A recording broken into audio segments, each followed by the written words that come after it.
This is Chapter 8, Section 4. In this section, we're going to look at complex algebraic fractions. When we simplify complex fractions, we need to simplify the numerator so that it is a single rational expression. Second step is to simplify the denominator so that it is a single rational expression. And then finally, we're going to divide the numerator by the denominator and then reduce to lowest terms. All right, so complex fractions look a little scary, but we're going to look at the numerator and the denominator separately, and then we're going to put them together. All right, so look at just the numerator, so ignore the denominator for a minute.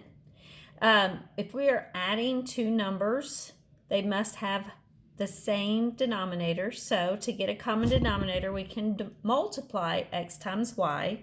So now our common denominator is xy. Well, we have an x. What are we missing? We're missing the y. Whatever we multiply the bottom by, we multiply the top by. On the second term, we have the y. What are we missing? We're missing the x. So whatever we multiply the bottom by, we multiply the top by. So now what's 1 times y? 1 times y is y plus 1 times x is x. So now we have the top simplified with a common denominator. So now we have y plus x over xy divided by, because that line simply means a division problem, divided by x plus y.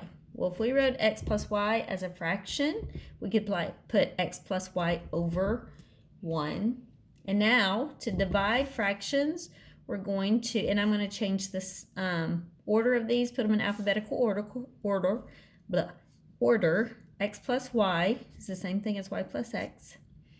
Over xy, we're going to keep it, change it, and then we're going to flip the second one so that it's 1 over x plus y. And then remember, with fractions, we can simplify. Let me make sure we know that this is separate.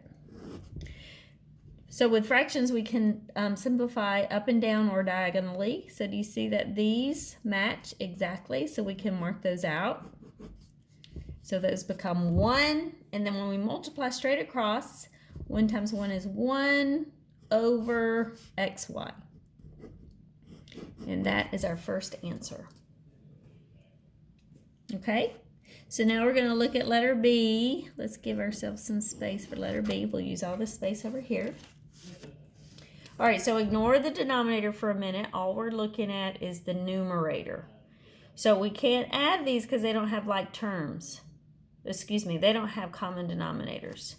So if this is 1 and we multiply these two numbers together, 1 times x is x. So we're going to rewrite this so that the common denominator is x. Well, 1x, what am I missing? I'm missing an x on the bottom. So what would I multiply the top by? X. So 6 times x is 6x plus, this is already an x, so 2. Now those are not common denominators. Excuse me. Those are not like terms, so we can't combine these two terms, but we can divide out a 2. So 6x divided by 2 is 3x, and 2 divided by 2 is 1. All right, so now we have simplified the numerator. Now let's simplify the denominator. Right now these do not have the same denominators because that's a 1. So we're going to multiply our denominators. 1 times x squared is x squared. So our denominator is 1 times x squared. Well, here is an 1. What do we have to do to make it x squared? We have to multiply the numerator and the denominator by x squared. So 3 times x squared is 3x squared. This is already an x squared minus 4. So that equals 3x squared minus 4 over x squared. And now we're putting that division sign between them. So now we're going to keep it, change it, flip it. We're going to keep it, the top, we're going to keep it like it is, 3x plus 1 over x. Keep it, change it from division to multiplication. And then we're going to flip this. So the denominator comes up top. So I'm going to write it as x times x, because x squared is just x times x. And then we have 3x squared minus 4. All right, so is there anything we can simplify? Well, the only thing that can simplify is one of these x's right there. This is held together by that minus sign. And there's nothing that we can cancel this out with. There's nothing we can cancel that out with. So the final answer is 2 times 3x plus 1, or we could have left that as 6x plus 2, over 3x squared minus 4. And that is our answer. All right, letter C. This looks like a long, crazy two fractions stacked on top of each other. But really, it's a fraction divided by a fraction. So the first fraction is 5x to the third over 3y to the third, divided by 5x squared over 2y squared. That's what it says. So now we're going to keep it, change it, flip it. We have 5x to the third over 3y to the third. Keep it, change it, and then we're going to flip it. 2y squared over 5x squared. All right, now we're going to simplify up and down or diagonally. So first of all, I see that my 5 divided by 5 is 1. X to the third divided by x squared, I have 1x left on top.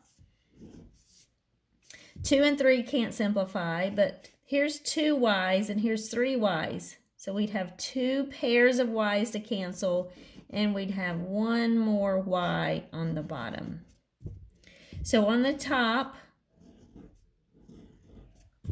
everything we're left with, now we're going to multiply straight across. So x times 2 is 2x, and 3 times y is 3y, and that is the final answer.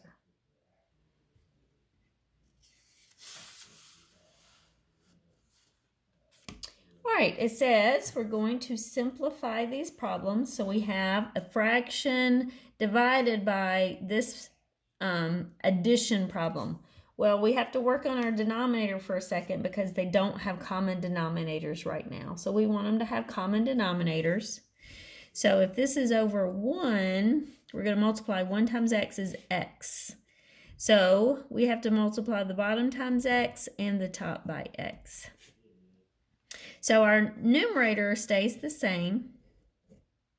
So 1 over x divided by, that's what this sign right there means. Well, 1 times x is x over x plus 1 over x. Well, what's 1 plus x? Well, you can't, those are unlike terms. 1 plus x over x. Well, now we're going to keep it. Oh, I'm way off the page, aren't I? Now we're going to keep it, change it, flip it. So now these x's will cancel. Those 1's can't cancel because this is held together with a plus symbol. So now if you multiply straight across, you get 1 over 1 plus x. That's the answer. Did I give y'all the answers on this? Oh, I did. So there's number 1. All right, you guys, why don't you go ahead and pause the video and try to do numbers 2 and 3 on your own. And I've given you the answers, so make sure you can get those answers on your own.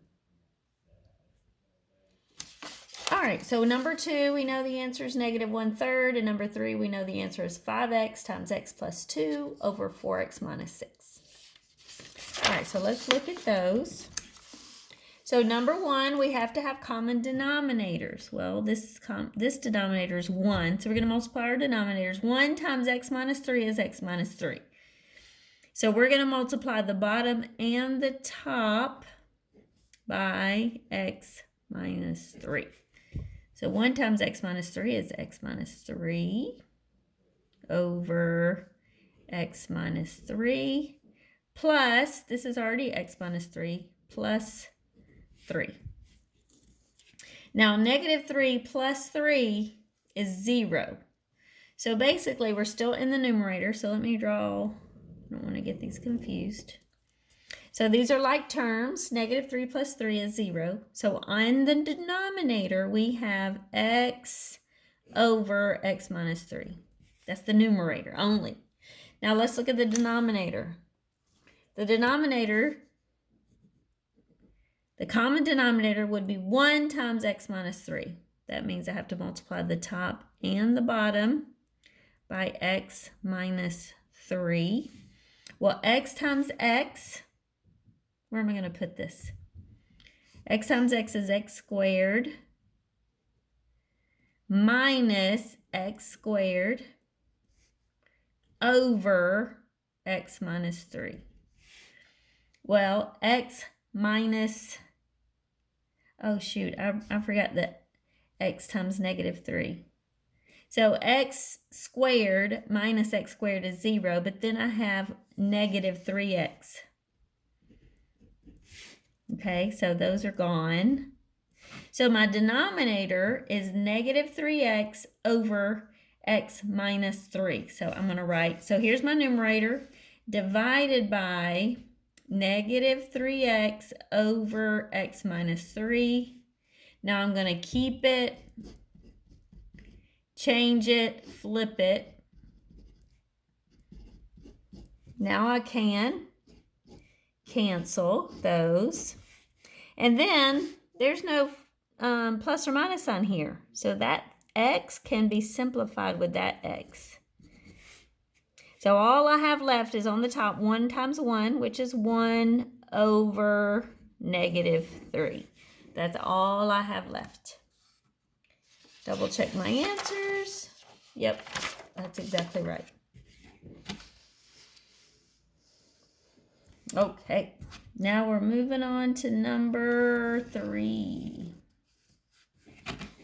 All right, now the top and bottom, they basically have a common denominator. So basically what we have, the top whole fraction is x plus 2 over x divided by, that's what that line right there means, divided by 4x minus 6 over 5x squared. So now we're going to keep it, change it, flip it.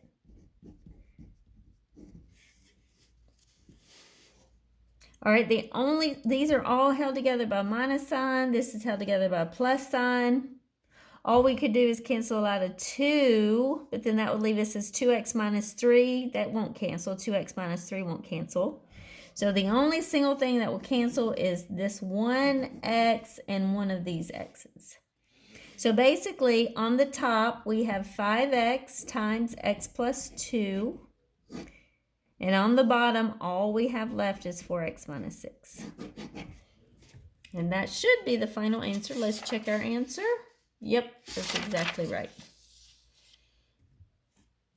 And I know that wasn't a whole lot of problems, but hopefully you just see that basically these are just keep it, change it, flip it problems.